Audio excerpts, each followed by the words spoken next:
பழைய காலத்தில் அசுரர்களின் தலைவன் சூரபத்மன். சூரபத்மன் உலகத்தை அச்சுறுத்தினான். தேவர்கள் எல்லாம் துன்பத்தில் ஆழ்ந்தனர்.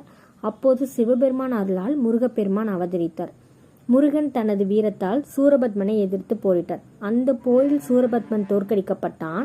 இந்த வெற்றி தான் சூரசம்ஹாரம் என்று சொல்லப்படுது. போரில் வெற்றி பெற்ற முருகனை பார்த்து இந்திரன் மிகவும் மகிழ்ந்தார். நன்றி கடனாக தனது மகள் தெய்வானையை முருகனுக்கு திருமணம் செய்து வைத்தார். இந்த திருமணம் மிக சிறப்பாக தேவர்கள் அனைவரும் கலந்து நடந்தது. இது ஒரு அரச முறை திருமணம்னு சொல்லலாம். தெய்வானை அமைதியான, கடமை உணர்வு மிகுந்த தெய்வீக பெண். முருகனின் தெய்வீக சக்தியுடன் இணைந்தாள்.